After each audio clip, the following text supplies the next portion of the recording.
Hey, it's Scott Petrak with another episode of the Brown Zone Coverage Podcast. The Browns rolled over the Texans, are 10-5, and on the brink of a playoff berth. Joe Flacco and Amari Cooper have quickly established a record-breaking connection. The defense finally traveled and was dominant on the road, and the Browns have won 3 in a row. But it wouldn't be the 2023 Browns without a key injury or two. This time to the specialists. Here to discuss, as always, is Dave Chudowsky of the WKYC Morning News. Hey, Chud. Hey, Scott, did you have a good Christmas? Merry Christmas. Hope everyone had a great one and coming up on a Happy New Year here. Yeah, Merry Christmas, buddy. It was good. Yeah, that's good. Yeah, it's exciting. I was back at work this morning and doing the show with Matt Wentz. And, just he and I were doing a lot of talking on air and off. And it's exciting, man. I mean, you got the Browns and Jets Thursday night. It's not going to be 3 degrees. It's going to be in the 40s. And then, you got New Year's Eve coming up and New Year's Day. It's just, more exciting times. And to think that, I wrote a story this morning, Scott, that's going to air tomorrow, preview of the game. Yeah. It's just crazy to think, if they win tomorrow night, they're going to go to the playoffs just the 3rd time since they came back in 99. And the other thing that I thought was kind of fun, remember they played the Jets back in 2018 on Thursday night? The Bud Light fridges got opened up when Baker Mayfield and the Browns beat the Jets to finally win. Yeah, that's exactly right. So that's the first thing that went through my mind is, thinking about clinching the playoffs. The last time they did it was 2020, and they did it in the finale against the Steelers. I think it was the Steelers. The Steelers. I think they played the Steelers back-to-back weeks. But it was the COVID year. So there weren't many fans in the stands, right? The last time before that they went to the playoffs was 2002 with Butch Davis and the Run, William, Run. And that was a home game. So there's a lot of excitement. But I think the Browns needed something else to happen. So I think the win did not, if this is my old memory, but I think when they won, it wasn't guaranteed that they'd been in. I think they need something else to happen. My point being, we know what's on the table Thursday night. And you win and you're in. And I immediately flashed back to that Thursday night with Baker, right? They lost all those games. They went winless in 2017, tied to open 2018, but still hadn't won a game. And then he comes off the bench. The fridge is open, like you mentioned. I remember walking out or going to the press box and going to the interview rooms from the press box, and you could hear all the people leaving the stadium in the chants for Baker and the cheers. It was insane, and I would assume going to the playoffs would trump that. Yeah, I mean, it's exactly right. It's ironic how far they've come, I guess, when you consider the city was just starving for one win, and you had those fridges. I mean, a 1-win season, a winless season, and then to turn it around, and like you said, you brought up 2020, but to be here now, going back to 2002, the Run, William, Run, that was against Atlanta, right? Correct. Yep. Okay. Yeah, and I'm trying to remember if you're right. I can't remember if that clinched it right there. You're right. Usually I remember stuff like that, more so in the 80s, obviously. I've done that. But trying to think. And then there was the year 07 where they lost to the Bengals at the end of the year, and then they needed Indianapolis to win. But remember the Colts benched all their guys? Right. They came home. Yeah, they came home for that last week, and they beat, I want to say, San Francisco, but it wasn't enough, right? You left the stadium knowing that Indy played on Sunday night, that Indy would have to win, and then they sit Peyton Manning and all those guys, so you kind of knew how that was going to play out. Yeah. And what's interesting about this, too, is, I mean, obviously you want to just beat the Jets and get in on your own terms, but there's multiple ways they can get in even if they lose. And then you still have a whole nother week. So, I mean, nothing's ever a guarantee, but I think we feel pretty good about making the playoffs, don't we? Oh, for sure. And, I've felt good about it for weeks, but it's different thinking, yes, they're going to win this game. Yes, they're going to win this game. Now they're on the doorstep. Even if they lost, it's like one of 4 scenarios, and it's a loss by Buffalo. It's a loss by Pittsburgh. Either or gets them in. There's like 4 of those scenarios. Now, all those teams I think are favored to win, except Pittsburgh. Pittsburgh goes to Seattle. So that would be like the easiest, or that seems to me the most likely of the teams that they need to lose.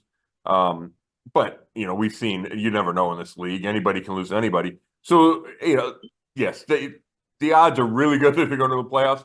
The New York Times does their simulator, and they have the Browns at greater than 99% chance to go to the playoffs. So, obviously not a done deal if they lost the last two and then everything fell the wrong way. They could get stunned and not get in, but it certainly looks like they're going to get to the playoffs. And I think they're going to do it by beating the Jets on Thursday night. Not to play spoiler. Yeah, and it's incredible. We both have been saying for weeks they'd make the playoffs. We both had them with 10 wins.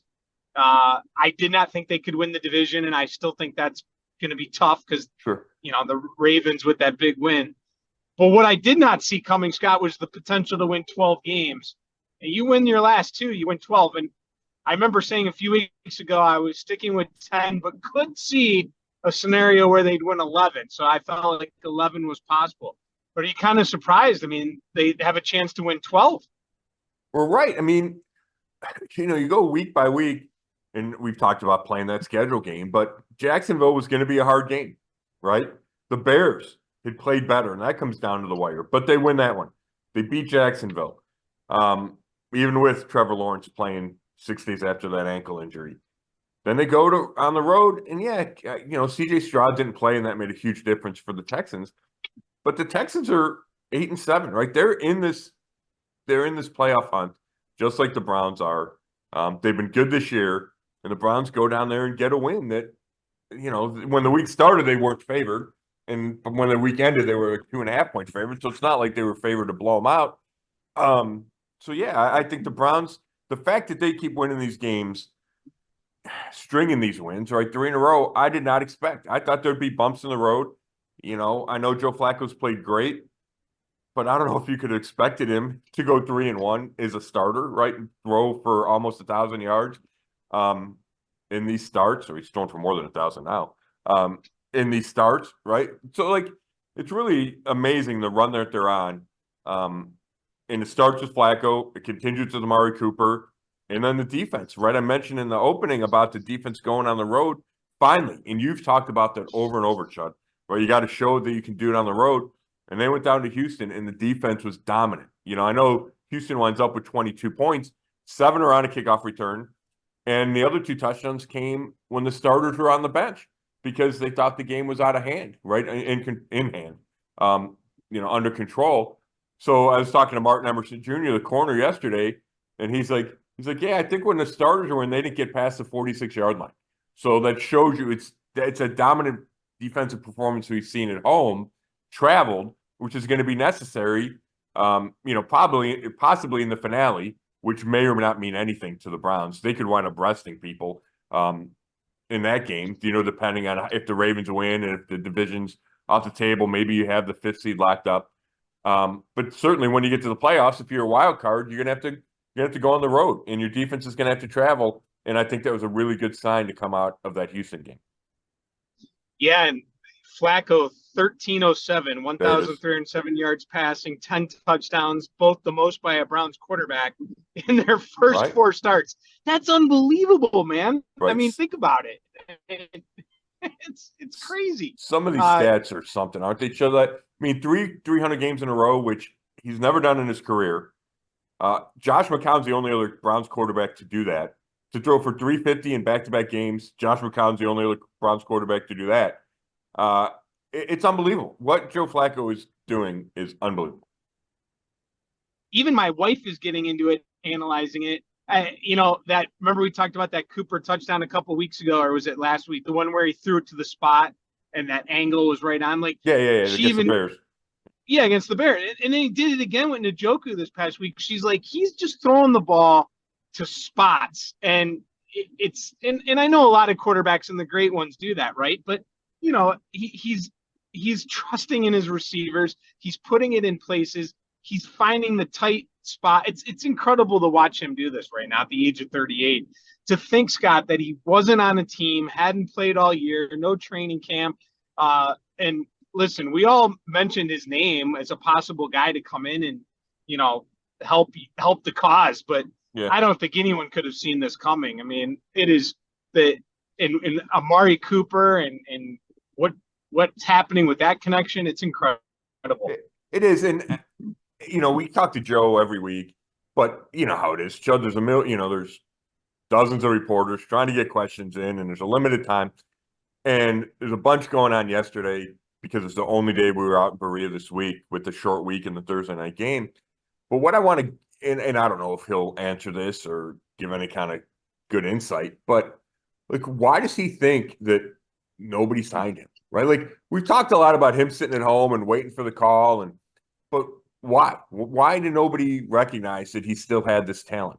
We saw it in week 2 last year. Like, all his new teammates, right? The Browns that were on this team that watched Joe Flacco lead that comeback last year for the Jets in week 2, right? The stunner, 2 touchdowns in the last 82 seconds. You saw that he still had that arm. Like, I can't tell you how many players I've talked to, and they go, well, yeah, we knew he had this in him. We saw it in week 2 last year. Well, why didn't any of the GMs across the league realize that he could play at this kind of level? Now he's in his good spot, right? Mark Cooper's a really good receiver. David Njoku's a really good tight end. I think, he's with a really good coach and Kevin Stefanski. Obviously the Browns have the number 1 ranked defense, so he's got some help. But the bottom line is he's standing in the pocket and making great throw after great throw, like you just mentioned. The one where he's getting dragged down against the Texans and he completes the 4th down to Amari Cooper on the sideline where the ball's hanging out of bounds and Cooper drags his feet. That's an unbelievable throw, right? Yeah, the touchdown to Njoku you mentioned. Like, so he's just playing at a really high level. But he always threw the ball like that, right? All those years we watched him beat the Browns with the Ravens, he threw it like that.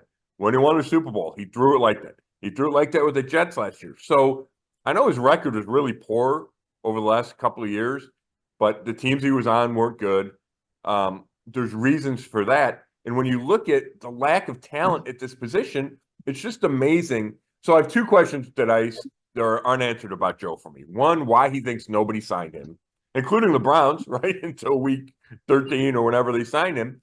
And then why, like, what happened from, Lamar Jackson takes over for the Ravens in 2018. And that makes sense because it's Lamar. We know who Lamar became, right? It was a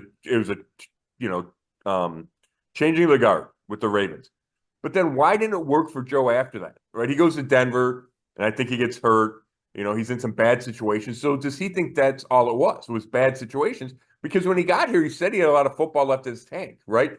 So I wonder how frustrating that was for him to go, hey, I can still play like this, yet it hasn't shown up since he was with the Ravens, 6, 7 years ago.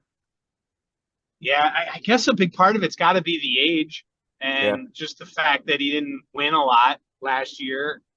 I guess. I mean, he certainly looked good against the Browns when he beat them last year. Yeah, you're right. And it is the age and it's a contract. And, I think if you haven't done it for you, if you haven't shown it a ton, people just kind of move on. But it's all part of this fascinating story that we're in, right? We're in the midst of the guy who's going to take the Browns to the playoffs that nobody wanted, right? It's really an incredible story. Well, you mentioned it. I don't want to get into a big chat about it because we talked a lot about Stefanski last week, but I think this is just another resume stuffer for Stefanski. And, and he can say, hey, with my offense and under my leadership, look at Joe Flacco. Oh, no doubt about it, Judd. No doubt. It's right. It's on a long list of things that Kevin Stefanski's done this year.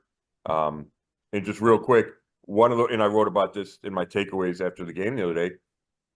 I don't remember Kevin Stefanski using the Wildcat, but you have issues with the run game. You have issues with the offensive line, right? We know all the injuries there. All of a sudden, they go to this Wildcat, and they don't go to it a ton, but let's say they use it 4 times a game. They use it inside the red zone. Jerome Ford scores a touchdown on the first drive of the game after that long pass to Amari Cooper, right? That's Kevin Stefanski and his offensive staff adding these wrinkles that they need because they don't have all their pieces, and yet they're figuring out ways to be effective. And that's, again, another feather in his cap. I was talking with my brother-in-law over Christmas about Amari Cooper, and Scott, tell me if we're wrong, but he said something, and I looked at him. I'm like, man, I think the same thing. Like, you don't look at him and think of a guy that could have a game like that necessarily. Like, he just somehow makes the plays. And just the way he's getting his feet in bounce and he gets open because he doesn't, he's not. We've always talked about how the Browns don't have that deep threat. You're hoping Goodwin could be the guy, but I guess my point is you don't look at Amari Cooper and think of him as the deep threat, but somehow he gets it done. I think that's a really interesting point, Chud, because you're right. He's not like a super explosive guy, right? You don't think of him taking the top off the defense. You don't think of him as a Jamar Chase kind of guy. Yet he could get behind guys, and we've seen it now for the 2 years he's been there. He gets behind the defense. The first play of the game the other day where he splits that cover 4 right between the corner and the safety, and he runs by those guys. We saw it with that great throw. Didn't you mention that great throw Watson made last week when we were talking about it? What game was that? When he made the really great throw to Amari down the right sideline, Arizona, right? I think it was the Arizona game. And he said, hey, we're getting double coverage, and I'm going to run by both guys. And he did. So he doesn't have unbelievable speed. He doesn't look like he's crazy fast, but he's fast enough, certainly. And we know what a great route runner is. And it all shows up in this consistent, right? He's got 1,000 yards this year, 1,000 yards the next year. But I think you're right. I didn't picture 265 from him, yet he did, because he was talking about he's done it 3 or 4 times in his career now with 200-yard games. I think he's done it 4, and the NFL record is 5. So he has that explosiveness in him, but I think on a daily, day-to-day basis, you don't see it because that's not kind of how he carries himself. But he believes he had it in him because he was thinking about going for 300 the other day. Yeah. Boy, did I feel like a fool watching the game, knowing I picked Houston. And, it's funny. Of course, I hear about it from some people, but I have this buddy. He won't call me out for picking. And the funny thing is, I seem to only really get a text from him when I get the pick wrong. Right. I don't get the text when it's right, but he'll send something else, not necessarily bring up the pick, but just something that makes you, realize that you got it wrong, Yeah. And, yeah. But in fairness to myself, I wish I would have switched it, obviously. But I did text you last week, and I said, Scott, why did the line change? And you mentioned it already. The line, when we made the picks, Houston was favored by 2.5. Then a couple of days later, I noticed the line went to the Browns minus 2.5, and I asked you, was that simply because of the quarterback situation? Why did it change that much? Because we already knew that he was, in the protocol. Yeah, that was weird, Chud. I mean, that's the only thing I can attribute that to. Maybe it's, maybe it's the bets are all coming in on the Browns and Vegas had to adjust that way. But that's a huge change, right? And it couldn't have been that. I couldn't imagine that much money coming in on the Browns. But that's all it could feel like to me is it was CJ Stroud. I don't have another good reason for why that would have switched. Because he was the biggest injury. I mean, they missed Will Anderson, but he had been out the week before. There's no big changes for the Browns. It's not like they got somebody back. Joe Bitonio's not moving the line. So that was really weird. It was. Yeah, and so I sent you that text thinking I'm like, well, maybe I need to change my mind, but I didn't. And the reasons I didn't, I stuck with it. The defense hadn't traveled. I did not see Flacco. I mean, I know he's been great, but gosh, that was even, I just, I guess in hindsight, not having Stroud, I do a family picks I always talk about, and pretty much everyone on there took the Browns. I guess I was just missing, I totally missed the boat on this one, but that said though, Scott, is this right? It's only their 3rd double-digit win since 99? Yeah. Yeah, it was 07 in 2020. Yeah, to get to 10 wins. Yeah. It's crazy. And but Chud, I understand picking against them because you feel like not the bottom's going to fall out, but there's going to be a blip, right? Teams just don't play great all the time. We talk about this all the time, right? Which is why I thought, the Ravens-Niners game, the Niners are still really good. The Ravens had run a bunch. I felt like, okay, this is a game that they're due to lose. They get a bunch of turnovers. They win the game. I think it's just hard for a team to play at a really high level all the time. But the Browns did, and they have. And I have a little exception to my rule is when you get later in the season and the goal is right in front of you, I think it's easier to continue to play well. You know, not that you don't get bad breaks, right? Turnovers can cost you, but I think you play at this high level of motivation and you're able to sustain it. Where weeks 8 to 13, it's hard to play at that level every week. But I think as you get closer to the playoffs, I think it is easier to maintain that focus, maintain that intensity, and then string some wins. And it certainly feels like that's where the Browns are right now.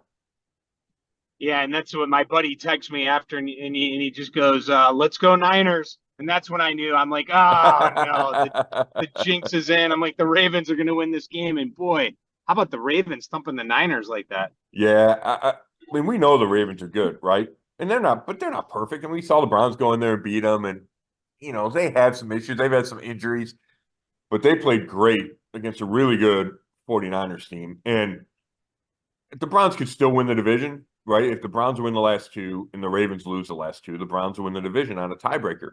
But it would have been so much easier if the Ravens had lost to the Niners. Because then all you need is the Ravens to lose one of the last two. They're both at home. They got Miami. Miami's good. Miami's 11-4. And then they get Pittsburgh, and we saw Pittsburgh really handle the Bengals the other day. It's Saturday night or Saturday. But having said all that, watching the Ravens play like they did Monday night, how could you picture them losing two in a row, right? To end the season. You just can't, which means the Browns will probably have to settle for that 5th seed in the playoffs, the number 1 wild card. And then it looks like they'll go on the road to face the winner of the AFC South.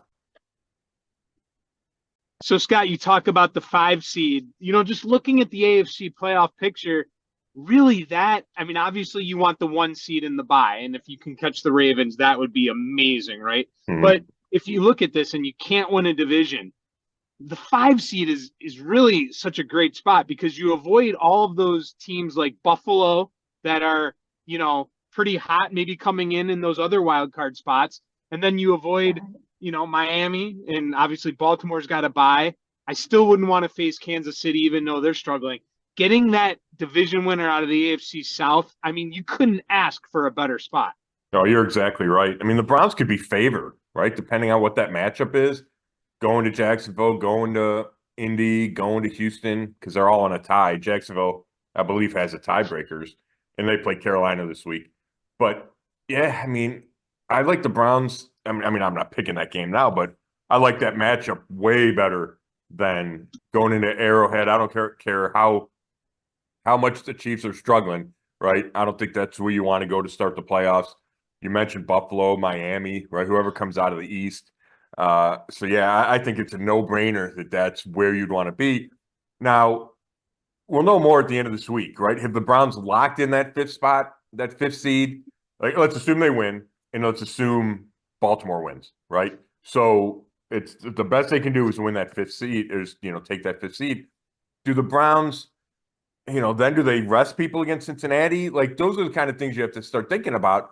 But if you don't have that locked up, you probably have to play to win, because I do think it matters. I do think there's that much of a difference between 5th seed in that matchup versus 6th or 7th seed. So, yeah, I think that's going to be something to watch this weekend for sure, Chud. Yeah. Before we move on to the Jets and we wrap up the Houston game, the defense obviously traveled, was just fantastic. You give up the special teams touchdown, which that touchdown had huge ramifications, which we'll get to, obviously.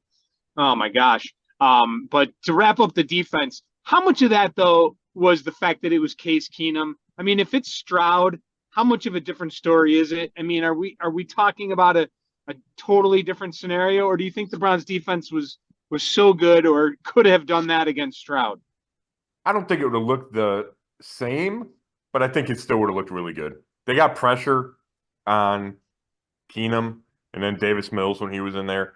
And I don't think that changes with Stroud. Now, Stroud could make you miss and run around for a while, so I'm not taking that out of the equation. But I think the fact that the Browns got pressure, that doesn't change, right? That's an offensive line thing.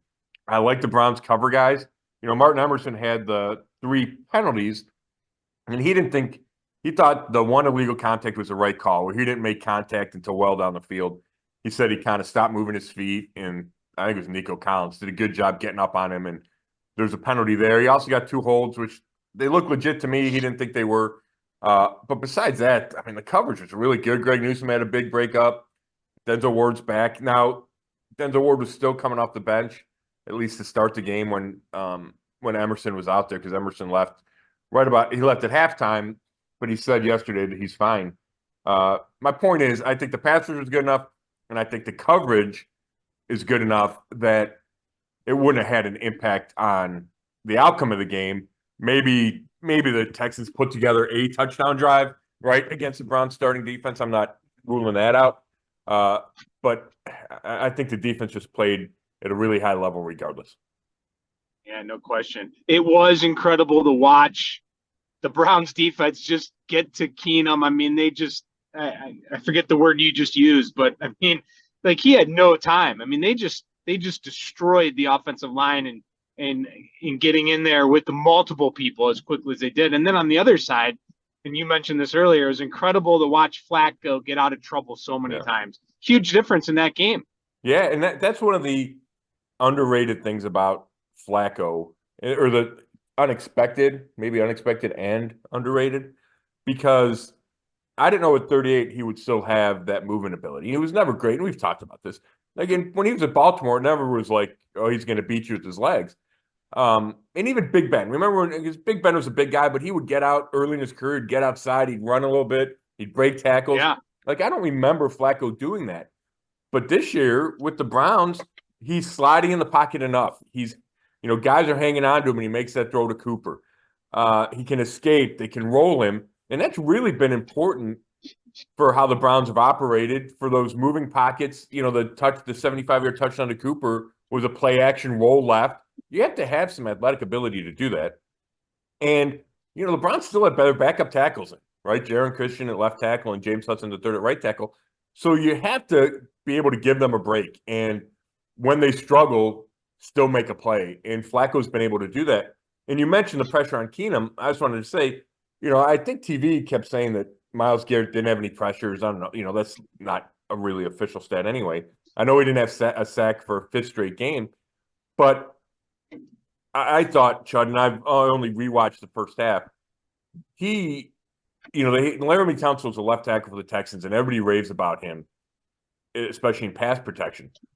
But I think this speaks to the impact Myles Garrett has, that they did not leave Tunsil one-on-one with him. When it was a pass that you knew was going to be a pass, they were double and triple teaming Myles Garrett just like everybody else in the league, no matter who's playing left tackle.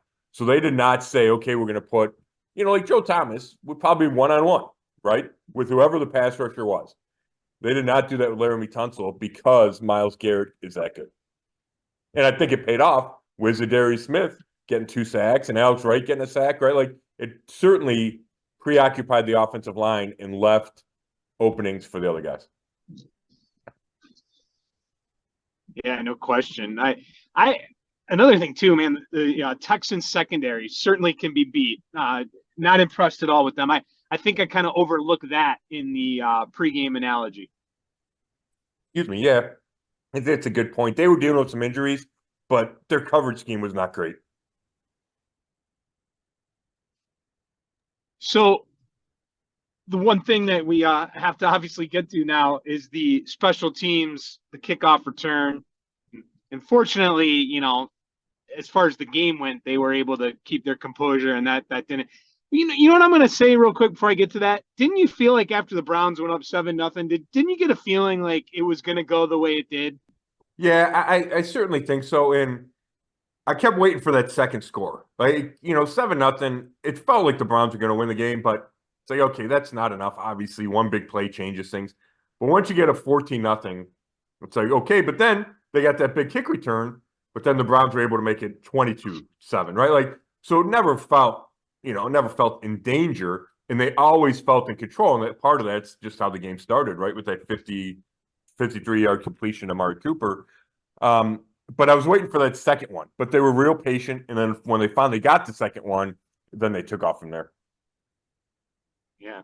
All right, let's talk about the kickoff return now. Yeah. First of all, that's the big first I'm going to say that I think it's the first real big blunder that the special teams units have had. They haven't given, that's the first touchdown they've given up in the return game, 98-yarder. And I don't know if Hopkins was supposed to kick it to the 2 or supposed to kick it in the end zone. But either way, you got to cover it, right?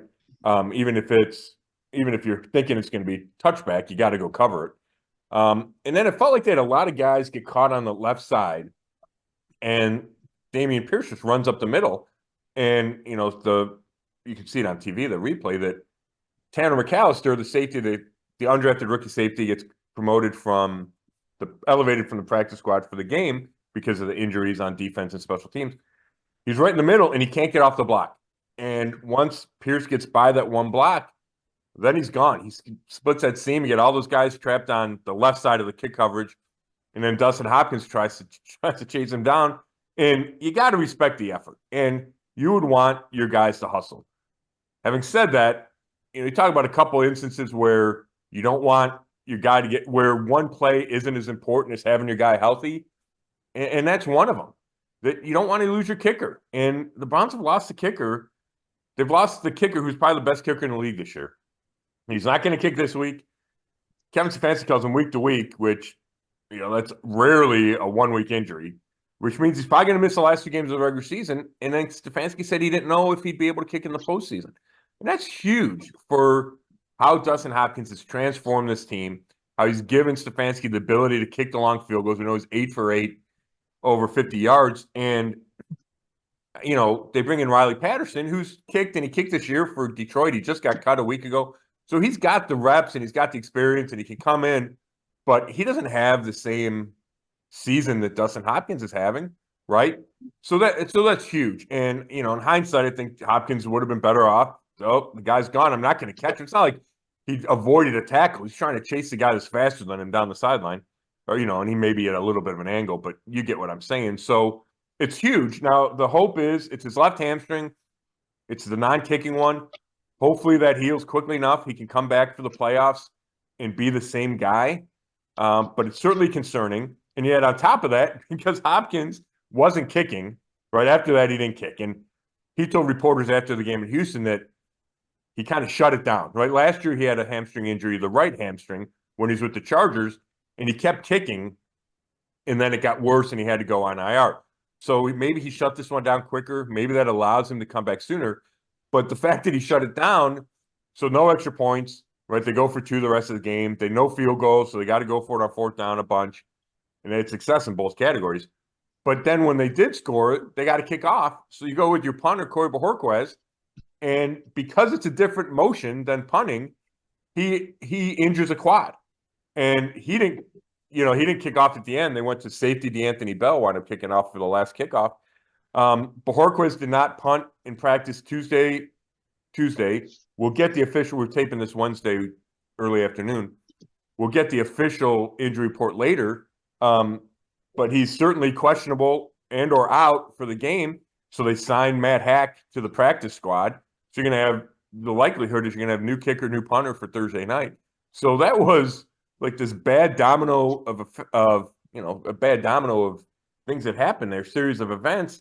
And they've both been really good. We talked a ton about Hopkins, but Bojorquez has been really good too, changing field position, flipping the field. Yeah. He's been really good holding, right? So it doesn't sound like his is going to be as long-term as Hopkins is. So maybe you get him back for Cincinnati if he doesn't kick against the Jets. Maybe you get him back for the playoffs.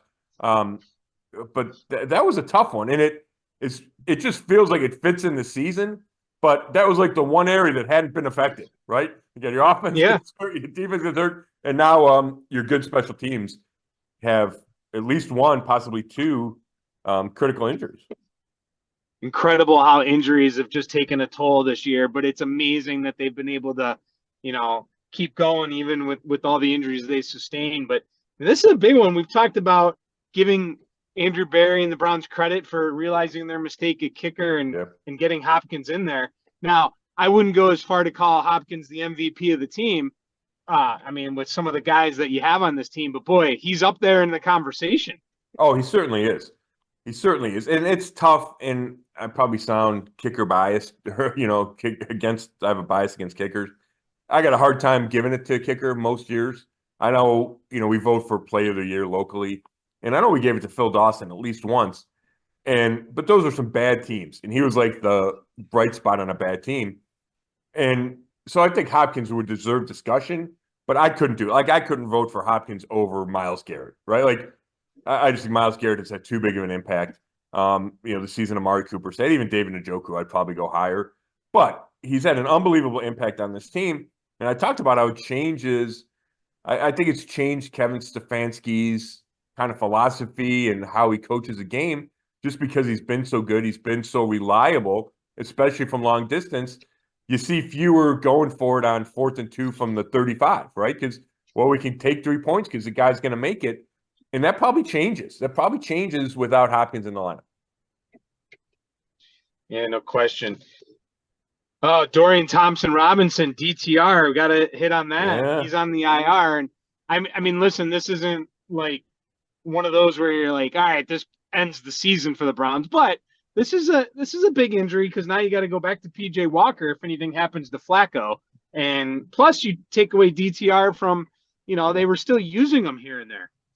Yeah, it's certainly a significant injury. I think on a personal level, it fits with kind of DTR's season, right? He becomes the backup. They have all this confidence in him. He gets in that, that kind of late start against the Ravens, right? When everyone thought Deshaun Watson was going to play in week 4, and he doesn't. DTR is overmatched, throws 3 picks. Then he loses his spot. PJ Walker jumps him, but then he comes back.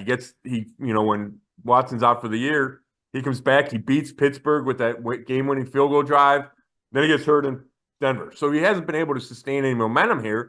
He came back from the concussion. He was playing a little bit, like those package of plays, a couple a game. But he's still out there. He ran into a 2-point conversion against Houston. So, every time he gets a little momentum, then something happens, right? And that's just how his season's been going. I think the Browns still have a lot of confidence in him. I think they still want him to be their long-term backup to Watson. But now you got to really hope that Joe Flacco doesn't get hurt, right? And you always hope that. But it's PJ Walker. We've seen who PJ Walker is. And I think the confidence level, if you had to go to him, is certainly lower than it would be with DTR. Well, with the Jets, the Browns get another break. I don't know if this is a huge break necessarily, but another backup quarterback backup to the backup. Yeah, right. I mean, obviously they avoid Aaron Rodgers, and we've known that for a while. But Zach Wilson, he was a number 2 pick in the draft a couple years ago. The last time he played, he was benched, and then he came back and he played, and they put up 30 against Houston. That was a little funky 30. I watched that game. The rain was in play. It was a low-scoring game for a while, and it just kind of exploded late. But I think he might have been player of the week that week. He threw for 300 yards. It was one of his, if not his best game in kind of a checkered career. But then he gets a concussion the next week, and he's still out. So, it'll be Trevor Siemian, a Northwestern guy. I think he was a 7th-round pick in 2015 with the Broncos. He's bounced around. He doesn't have a bad career record, but a lot of those starts were early, and I think he's only had a couple of starts over the last 6 years. So he won last week. They beat the Commanders. Now, I got a bunch of breaks in that game early. The Commanders turned it over. I think they had a block punt. A bunch of stuff went wrong that gave the Jets a big lead, but then he let a late field goal drive. Jacoby Brissett comes in for the Commanders, leads a comeback, and then Simeon leads the Jets on a late field goal drive to win the game. So, he's a capable guy, but he doesn't have the arm strength of a Zach Wilson. He doesn't have the escapability of a Zach Wilson. I was talking to Martin Emerson Jr. about him, and he's a lot of quick, short passes. So last week he targeted Garrett Wilson a ton, the receiver out of Ohio State. Threw to Breece Hall a bunch, right, the running back, who had a big game. I think he had 95 yards rushing and receiving last week in the win over the Commanders. But it's a lot of short stuff, a lot of checkdowns. They got a banged-up offensive line, too. So it's just not as scary, right? You look at the quarterbacks and go, Zach Wilson can make some plays. He can beat you deep. Trevor Siemian doesn't really have that in him. And I'm looking at his career record right now, Chud. He went 8-6 for Denver in 2016, 5-5 in 2017. Since then, he's 1-6, and that's from 2019 till now. So hasn't played a bunch, hasn't started a bunch. But a smart, competent guy, just nothing scares you about him. Yeah, not at all. If you're a Jets fan, you're just so frustrated this year because, especially with Aaron Rodgers' injury to start out and the expectations that they had. But I guess the Jets are just going to jet, right? I mean, they're a frustrating team to watch because there are times this year, Scott, where they show signs of looking like a pretty good team in their defense. They had a couple nice wins, but all in all, I mean, it's just been a disastrous season. Well, I mean, I think we got to mention it, Chud, that they didn't call Joe Flacco, right? And Flacco had been there the last 3 years.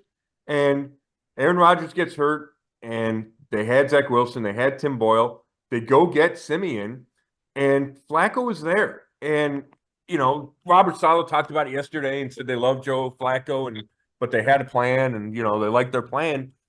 But the Jets have a top 5 defense. They have the number 2 pass defense behind the Browns. So if Flacco played like this for the Jets, they'd be in the playoff discussion. Now, it's different because they had Zach Wilson, and he's a former number 2 pick, so he was going to be their guy. So maybe that's why you don't get Joe Flacco at the time, right? And then once Wilson got benched, the season was going a little sideways. So, I think there's different circumstances, but it's certainly something worth discussing given the fact he was a free and given the fact that he had spent the last 3 years with the Jets. Yeah. All right. Anything else you want to hit on from the last game or injuries or anything else with the Jets before we get to prediction time? I'm going through the injuries in my head. No, I think Bitonio's going to play.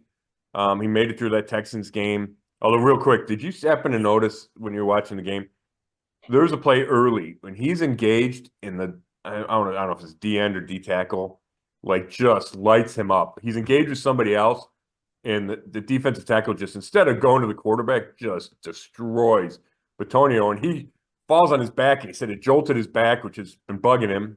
He left that last game with the back. But it was just a really startling play. You don't see that a ton. You don't see, Joe Bitonio get knocked down like that. But he said he caught him at the last second, glimpse of him, and he drilled him. But it was just an interesting play because you don't see that a bunch. But it looks like he's going to play. They got Ethan Posick back at center. And Martin Emerson Jr. said he was going to play at corner. So it's a short week, so you never know. But I feel like they're going to be relatively healthy, minus, potentially kicker punter, and they might get Juan Thornhill back. The safety that's missed 3 games with the calf. He practiced Tuesday, and we'll see what they list him as. Maybe questionable, but I think he's got a chance this week. Yeah. All right. Prediction time. You ready? I'm ready. All right. I'll go first this week. You went first last week. Congratulations to you. Big call on the victory. Petrak now 11-4, and I dropped to 10-5 with the miscue there on the Texans. So you are 1 up on me with 2 to go. So heated race. The Browns are favored by a touchdown. Over under 34.5. Browns 10-5. Jets 6-9. And I think looking at this game, Scott, I went through the whole schedule to just jar my memory on their predictions. And I feel like almost every week you could make an argument one way or the other. Now, you might feel really strong one way or the other or have confidence, but you could still see a scenario in almost every game. There's only one where I remember saying, like, this is a guaranteed win. I would be shocked and would probably quit debating on the podcast with you if they lie. That was the Cardinals game. Yeah, right. Do you remember another one where you really felt 100% either way? Because even when I pick them to lose, I thought about, I guess maybe the Niners game. I didn't think there was a chance they could win that, and they did. So that was maybe it. No, I think that direction. But you know what I mean? I think you're right, Sean. Yeah, I think it feels that way. Yeah. So I think this is the next closest to the Cardinals. That said, traveling back from Houston after a win, then these guys, think about this. You got to remember, we talk about this all the time. These are people, right? And there's emotions and things that go in with families. You travel to Houston, then you got to get back and then celebrate Christmas, not much practice, and then turn around and play on a Thursday night. So maybe that could be a factor, but then again, the Jets are dealing with the short week as well. So I guess I'm just trying to find a way where next week we'd be like, oh my gosh, they were just flat and they blew it. But this is the next closest game to the Cardinals, being that there's so much on the line with the playoffs. They're at home. I got to believe it's going to be electric under the lights. I feel like they typically play well on Thursday nights. And I just think that this is one you just go and take. And I'm not really going to debate it much. I'm just going to go 21-10 Browns. Okay. Yeah, I think you're right. I do think the atmosphere is important. I got some email from somebody that said the secondary ticket market's really high for this game, which is good because the last couple games, there have been some empty seats there, and I get it. But I think now people are bought into Joe Flacco. They can taste the playoffs. I think there's any of the scarred Cleveland fans have gotten over that and know that or feel comfortable that the Browns are going to go to the playoffs. They want to be there to see them clinch it. So I think that's going to be a big factor. We've seen how well the defense has played at home. Part of that is the effect of the crowd, the energy, the synergy between the crowd and the defense. This is not a scary Jets offense like we talked about with Trevor Siemian. So I think the defense is going to play well again. Now, if you're looking for ways the Browns could lose, they could turn it over, right? The Jets have a good defense. If the Browns turn over a bunch, that changes things. The Jets have an advantage in special teams. They got a really good kicker in Greg Zuerlein. They got a veteran punter in Thomas Morstead. They got a good rookie returner in Xavier Gibson. I think they've all won Players of the Week this year. Not that that's a huge deal, Players of the Week, but still. So they got Brant Boyers, a special teams coordinator, a longtime guy, used to be a Browns special teamer linebacker. So they probably have the edge there, given the Browns the injuries. So that's something to keep an eye on. Their defense is good. Like, they got Quinnen Williams up front. He's really good. The linebackers, C.J. Mosley and Quincy Williams are good. Sauce Gardner, D.J. Reed, Michael Carter at corner.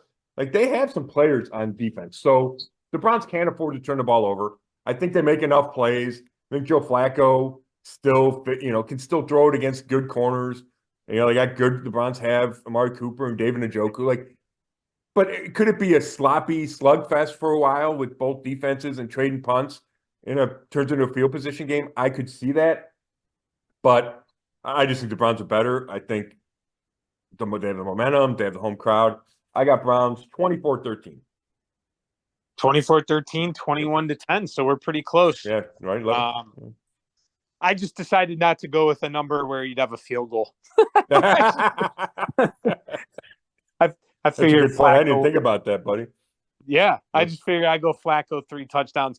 I think at the end of the day, it's like, man, I see Breece Hall, man, he's so good. I mean, if they could somehow unleash him, but I feel like, having him in fantasy football all year, when he's up against a tough defense, I guess what I'm saying is most defenses, they just, hunker down on the run, man. And, the Jets do better when he has better games. They won last week and he went off, and I think you mentioned that already. And so he's the type of guy that could slip in a 60-yard touchdown run at any point.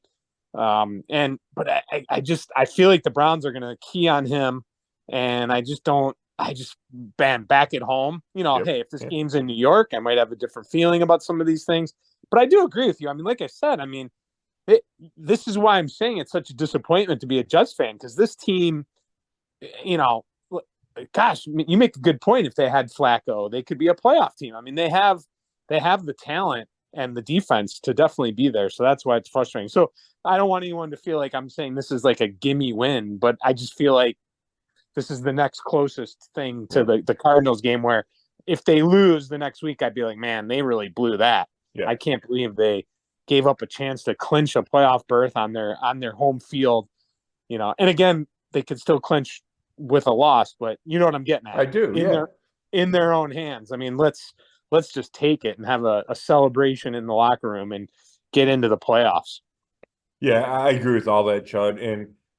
And I do think the focus is there. They talked 1-0 all week or all year, right? Go 1-0, but now they know what 1-0 means. And I think that is that extra push they need. We talk about Joe Flacco. Is it sustainable? And it's 4 starts now, Chud, and it certainly feels sustainable to me.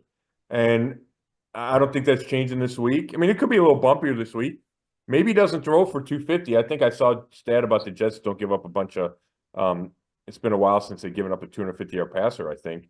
So, it could be it might not look as good. The Browns saw some vulnerabilities in that Texans pass defense. And I don't think they see that. I'm sure they don't see the same thing in this Jets defense. So, it might not look as smooth, as pretty. Okay, I'm looking right now. They gave up 268 against the Eagles. But that's it. That's the high mark of the year on defense. It's 268 for the Jets. So that's not bad. I got a question for you. Yeah.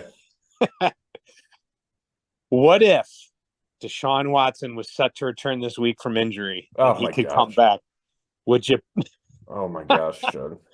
Would you bench Flacco and put Watson back in because he's your guy, or do you ride Wacko Flacco? Wow. Well, I think it's Wacko for Flacco. I don't think you want to call him a Wacko. Great point. I forgot a word there. Yeah, Wacko for Flacco. Geez, Chud. That's a great question. I would go with Joe Flacco, but I think organizationally, you almost have to go with Deshaun. You would have had to go with Deshaun Watson because you're paying him a ton of money. He's coming back next year. It could be not uncomfortable because Flacco probably won't be back next year. But let's say the Browns go on a run and they get to wherever they go in the playoffs, however far you want to take them, Super Bowl and a conference championship game, wherever that is, right? And Flacco's the first guy to do that for you since Bernie in the late 80s. And then it's like, all right, thanks for your service. Deshaun Watson, who a lot of this fan base doesn't even like, is going to be the guy next year, right? Like, that's going to be awkward enough. So if you had the chance to avoid some of that by playing Watson, I think organizationally you would have no choice, and you would have known it'd be a short-term window anyway. But that's certainly an interesting proposition. Yeah, that's why I asked you. Yeah, you're good. I mean, so far, if you get out a piece of paper and you put all the pros and cons for, hey, let's spend a ridiculous amount of money for a quarterback, every check mark is in the cons right now. So, oh my gosh, right.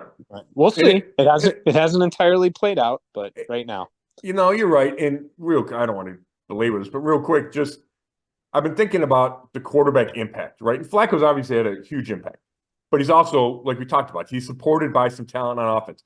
He's got the number one ranked defense. So many times do we say, well, it comes down to the quarterback, and I've been guilty of that, right? It's this team is going to go as far as Deshaun Watson takes them. Well, that obviously has not been the case this year, right? So I was wrong every time I said that. But because the rest of the team has been solid and been really strong, and you have the number one ranked defense. So, like, you can win that way, right? You can win with the Joe Flacco coming up the couch. You could probably have, all these tweets about Russell Wilson and Denver might not play him the last two games, so they don't risk having to guarantee his contract moving forward. You could probably win. Like, Russell Wilson could probably come here and win with Kevin Stefanski and the style of offense and the number one ranked defense, right? What changes is when you don't have that number one ranked defense, right? And then you need your quarterback to go put up 30 a game and make spectacular plays. And that's why they went and got Deshaun Watson, but we just haven't seen that Deshaun Watson, right? So I just think it's kind of this interesting layered quarterback discussion because the Browns are better overall than I thought they would be this season. And that's allowed them to win with four different starting quarterbacks, to win with Deshaun Watson not playing great for most of his tenure, to win with P.J. Walker, and now to go on what looks like a run with Joe Flacco, if that makes sense. Sure. All right. What makes sense now is I need to get a nap as we're taping this on Wednesday, and it's my time to hit the hay, Scott. I hear you, buddy. I appreciate you doing this. This will be, when people get it, it'll be Thursday morning. Plenty of time to listen to it before the big Jets game. And next week we'll probably be talking playoffs, Chud, and scenarios, and do they still have a chance at the division title? We don't even know when that game is. We don't know when the game in Cincinnati is. It could be Saturday. It could be Sunday. So there's going to be a lot to talk about and a lot of things to be finalized this weekend and then when we talk next week. So looking forward to that. Looking forward to the game Thursday night. Thank you, everybody, for listening. As always, this has been another episode of the Zone Coverage Podcast, and you can read all my work at brownzone.com. Thank you.